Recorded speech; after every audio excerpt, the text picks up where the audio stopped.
In fact और एक बहुत सुंदर जगह है अहोबिलम।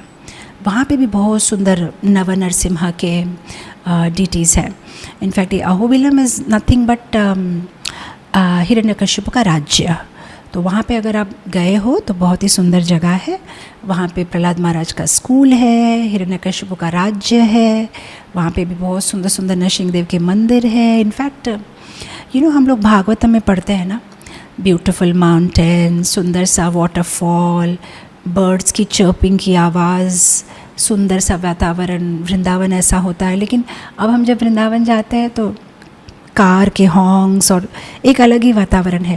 लेकिन अभी भी वो वातावरण आपको अहोबिलम में मिलेगा। अभी भी you can hear the birds chirping, waterfalls, streams, घना फॉरेस्ट और बहुत ही सुंदर जगह है। तो नाम ही है अहोबिलम, अहोबलम। एक्चुअली जब नरसिम्हदेव ने हिरण्यकशिपु का वध किया तो सारे देवता कहने लगे अहोबलम, अरे क्या शक्ति है, क्या आप में कितना बल है। तो अहोबलम मतलब आपका कितना बल है। और अहोबिलम भी कहा जाता है क्योंकि बिल माने केव। तो आप जो उस केव से बाहर निकले हो तो देवता लोग आश्चर्य हो जाते हैं कि क्या रूप है आपका। तो उस जगह का नाम ही है अहोबिलम या अहोबलम भी कहते हैं। तो इसकी भी बहुत एक मिरेकलस स्टोरी है। कैसे एक श्रीनिवास नाम के एक ब्राह्मण थे, वे मेलोकोट में रहते थे। गुरुकुल में उनकी पढ़ाई कंप्लीट हुई और उनके स्वप्न में नरसिम्हदेव आए और कहा कि तुम अभी का अभी अहोबिलम आ जाओ और मेरी सेवा करो। उनको कुछ समझ में नहीं आया, वो अहोबिलम पहुंच गए। यहाँ पे अहोबिलम में एक राजा थे। वे भगवान शिव के जो है भक्त थे। वे एवरी सिंगल डे शिव की सोने की मूर्ति बनाते और किसी न किसी ब्राह्मण को दान करते। तो आज जो उनका कंसारी कहते हैं या जो भी जो गोल्डस्मिथ है, वो बनाने की कोशिश कर रहा है शिवलिंग, लेकिन नहीं बन रहा है शिवलिंग। उसके बदले में नरसिम्हदेव का रूप हो जा रहा है। तो राजा उनको कहते कि इतनी देर क्यों, लेके आओ, मुझे दान करना है ब्राह्मण को। वो कहते कि राजा बन नहीं रहा है मुझसे शिवलिंग, मतलब मेरे सामने बनाने की कोशिश करो। तो उनके सामने भी जब बनाते हैं तो देखते हैं शिवलिंग नहीं बनता है। कितनी भी कोशिश करें नरसिम्हदेव का रूप बनता है। तो राजा को भी समझ में नहीं आता है कि ये क्या हो रहा है। और मीनवाइल ये श्रीनिवास जो है राजा के पास में आते हैं और कहते हैं कि नरसिम्हदेव मेरे सपने में आए और उन्होंने मुझे कहा कि उनकी पूजा करिए। तब राजा कहते हैं कि हाँ, ये तो कोइंसिडेंट है, देखिए यहाँ नरसिम्हदेव का जो है विग्रह तैयार है आपकी पूजा के लिए। तो फिर उनको दान करते हैं और तब से जो है वे नरसिम्हदेव की सेवा पूजा आरंभ करते हैं। तो ये भी अभी भी आप ये गोल्डन नरसिम्हदेव को आप देख सकते हो अगर आप अहोबिलम जाओ तो। अहोबिलम बहुत ही स्पेशल जगह है। कहा जाता है कि गरुड़ जी भगवान के जो वाहन है वहाँ पे रहते थे, भगवान की नरसिंहदेव की तपस्या करते थे। इनफैक्ट रामानुजाचार्य, बहुत सारे अलवार भी वहाँ पे जो है तपस्या करते थे और नरसिंहदेव की पूजा करते थे। इवन ब्रह्मा वहाँ पे जो है नरसिंहदेव की पूजा करते थे। इवन भगवान राम त्रेता युग में अहोबिलम गए थे और उन्होंने वहाँ पे नरसिंहदेव की पूजा की थी। और हनुमान जी एक बार वहाँ पे तपस्या कर रहे थे तो नरसिंहदेव प्रकट हुए राम के रूप में। सो इसलिए आप देखोगे, I think this is the only विग्रह of Narasimhadev which is looking like Ram. Narasimhadev का फेस है लेकिन बाण एरो पकड़ा हुआ है एज राम। तो नरसिंहदेव हनुमान जी को बता रहे हैं कि भाई there is no difference between me and Shri Ram ji. So वहाँ पे वो भी एक बहुत सुंदर विग्रह है। तो एनीवे स्कंद पुराण में और ब्रह्मांड पुराण में अहोबिलम की बहुत महिमा आती है। इनफैक्ट डिवोटीज़ का मानना है या कहना है कि अभी भी भगवान नरसिंहदेव अहोबिलम में ब्राह्मण के रूप में घूमते फिरते हैं। इसलिए बहुत केयरफुल रहना चाहिए, कभी किसी को और अपराध नहीं करना चाहिए। इनफैक्ट कुछ सालों पहले एक डिवोटी शेयर कर रहा था कि वो अहोबिलम में एक जगह है उग्रस्तंभ, बहुत स्टीप माउंटेन है, 2 किलोमीटर आपको सीधे सीधी चढ़ाई करनी पड़ेगी और ऊपर जाने के बाद भी 2-3 लोगों से ज़्यादा कोई खड़ा भी नहीं रह सकता उधर। बहुत हवा ब्लो होती है, बहुत डिफ़िकल्ट है वो यात्रा। तो आधा रास्ता पहुंच गया, फिर उसको लगा मैं नहीं कर सकता, बेटर आई गो बैक। पर वो जगह स्पेशल है because it is said that उसी जगह पे वो स्तंभ था जिस स्तंभ से जो है नरसिंहदेव बाहर आए और हिरण्यकशिपु का वध किया। बिकॉज ये पूरा हिरण्यकशिपु का राज्य है और वो बहुत ही एलिवेटेड जगह है। बिकॉज उन दिनों में राजा लोग अपना जो पैलेस है या सभा है हिल के ऊपर में बनाते थे सो दैट वहाँ से पूरे राज्य को वो देख सके। अगर आप वहाँ पे उग्र स्तंभ पे चढ़ के देखोगे तो पूरा आपको जो है सिटी दिखाई देगा। तो आधा रास्ता चढ़ के वो सोच रहा था कि मैं नहीं कर पाऊँगा, तो he was about to come back. तो वहाँ पे एक ब्राह्मण ने कहा कि चलो चलो हो जाएगा। नहीं नहीं नहीं प्रभु जी, मेरे से नहीं होगा। तो कहा कि मैं हूँ ना। दिस पर्सन वॉज सरप्राइज कि ऐसा क्यों बोल रहा है, मैं हूँ, I am there, come on do it, और ऐसा कहते हुए वहाँ से वो चले गए। एंड जैसे वो कह के चले गए, उसके बाद में उसको ऐसे लगा जैसे कि ये तो घर के ड्राइंग रूम में वॉकिंग कर रहा हूँ, ऐसे करते हुए वहाँ पे पहुँच गया।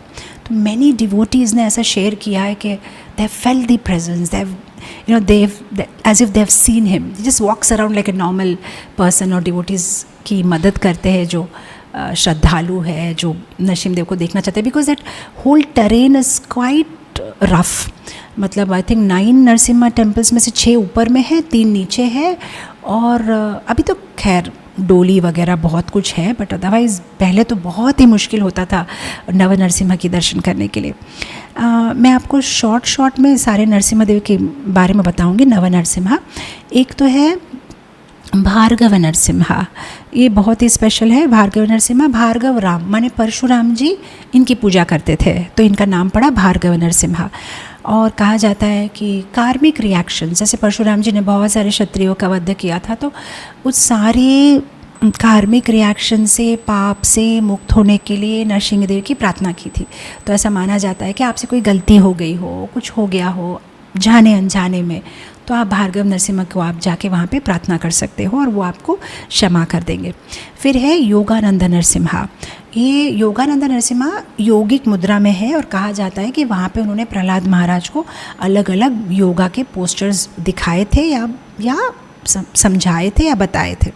फिर है छत्रवत नरसिम्हा, ये भी बहुत सुंदर है क्योंकि जिस बैनियन ट्री के नीचे भगवान का मंदिर है, वो ट्री एकदम एक छत्र, एक अम्ब्रेला के जैसे शेप में है, तो उसके नीचे ये मंदिर है, तो इसलिए कहा जाता है छत्रवत नरसिम्हा। और इसकी स्पेशलिटी ये है कि यहाँ पे जो गंधर्व हु और हा ये जो गंधर्व थे, बहुत सुंदर कीर्तन करके नरसिम्हदेव को रिझाए थे यहाँ पे छत्रवत नरसिम्हा को। फिर है अहोबिल नरसिम्हा, ये छोटे से उग्र नरसिम्हा रूप है, ये काफ़ी डरावने हैं। और एक है वराह नरसिम्हा, ये बहुत ही डिफरेंट है बिकॉज ये नरसिम्हदेव का बॉडी है लेकिन फेस वराह अवतार है। नेक्स्ट है करंज नरसिम्हा, ये हनुमान जी के नरसिम्हदेव जो उनको धनुष और बाण के साथ में प्रकट होते हैं। देन है मालोल नरसिम्हा, ये भी बहुत स्पेशल है। मालोल नरसिम्हा, माँ माने लक्ष्मी देवी, लोला माने लक्ष्मी देवी के प्रिय नरसिम्हा, तो ये बहुत शांत है, स्वीट है और लक्ष्मी देवी के साथ में है। नेक्स्ट ज्वाला नरसिम्हा, ये सबसे ऊपर है। फिर मैं गई हूँ कुछ साल पहले, इट्स वर्थ इट। आप थक जाओगे लेकिन जब आप फाइनली ऊपर पहुँचोगे, ठंडा सा वाटरफॉल और पहाड़ों से वो आता है, पता नहीं कहाँ से आता है वो पानी, इतना टेस्टी, आपको कोई मिनरल वाटर की ज़रूरत नहीं है। शिलाजीत से बने हुए सारे पर्वत है और इट्स वेरी हीलिंग। आपकी तबीयत अगर ख़राब हो तो वहाँ जाके कुछ दिन, पहाड़ पे तो नहीं रह सकते लेकिन कुछ दिन जाके वहाँ रहना चाहिए और उस पानी को पीना चाहिए, उस हवा को लेना चाहिए। बहुत ही सुंदर दृश्य। और वहाँ पे सबसे ऊपर में है ज्वाला नरसिम्हा। और इनफैक्ट वहाँ पे रक्त गंगा है। कहा गया कि जब नरसिंहदेव ने हिरण्यकशिपु का वध किया तो हाथ पूरे रक्त से भरे हुए थे, तो उन्होंने गंगा को बुलाया, नीचे आओ, मेरा हाथ धोने हैं। तो भवनाशिनी गंगा आती है और ठाकुर जी हाथ धोते हैं।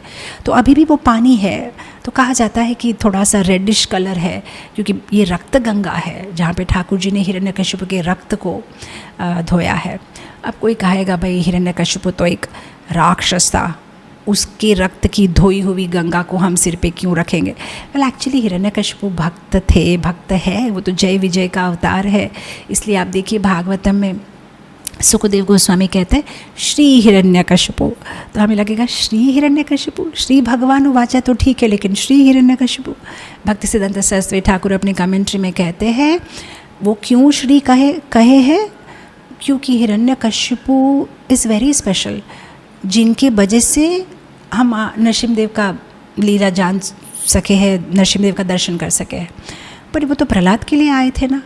तो भक्ति सिद्धांत सरस्वती ठाकुर कहते हैं कि नहीं, प्रहलाद तो उनको ऐसे भी देख पा रहे थे। He was seeing the Lord everywhere, anywhere, all the time. उनको तो भगवान हर जगह हर वस्तु में दिखाई दे रही थी, पर हिरण्यकशिपु को नहीं दिखाई दे रहे थे। हिरण्यकशिपु ने प्रहलाद को चैलेंज किया था, तो हिरण्यकशिपु को मनाने के लिए कि हाँ भाई प्रहलाद जो कह रहा है ये सच है, मैं हूँ, भगवान उत्पन्न हुए। तो टेक्निकली देखा जाए तो प्रहलाद के लिए नहीं, प्रहलाद तो कन्विंस्ड ही है, हिरण्यकशिपु के लिए भगवान आए, उसका उद्धार करने के लिए आए। तो जिसके लिए भगवान खुद अवतार लिए हैं वो तो स्पेशल है ही, तो उसको तो हमें मर्यादा से ही बुलाना चाहिए। इसलिए श्री हिरण्यकशिपु कि उनके लिए भगवान का जो है आविर्भाव हुआ है। और ऑल्सो हम जानते हैं कि ये तो भगवान के नित्य पार्षद है, जय विजय है, तो ये भी बहुत स्पेशल है। इनफैक्ट वो उग्र स्तंभ, ये सारे नव नरसिम्हा के दर्शन करने के बाद में वो नहीं, मैंने आपको और एक नहीं बताया, पावन नरसिम्हा, ये भी बहुत स्पेशल है।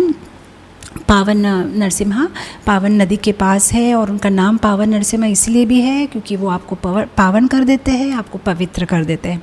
और ये सारे नव नरसिम्हा के दर्शन अगर आप एक ही दिन में कर लो तो इट्स वेरी वेरी स्पेशल। तो ये सारे दर्शन करने के बाद में और एक जगह जा सकते हो, जो उग्र स्तंभा, जो मैं आप बता रही थी कि ब्राह्मण ने कैसे कहा कि तुम कर पाओगे, ये वेरी वेरी स्पेशल है। और इसकी स्पेशलिटी ये है, इतनी हवा चलती है, आपको लगेगा कि आप ही गिर जाओगे, लेकिन इतनी हवा में भी वहाँ पे आप जब दीप जलाते हो वो दीप अच्छा से प्रकट रहेगा, मतलब बुझेगा नहीं। ये बहुत सरप्राइजिंग है कि इतनी हवा चल रही है कि आप खड़े नहीं रह पा रहे हो, लेकिन दीप जलता हुआ है, कोई प्रॉब्लम नहीं है, वो वहाँ है। मतलब आप जब भी दीप जलाओगे तो it stays there, which is very special. This is about Ahobilam.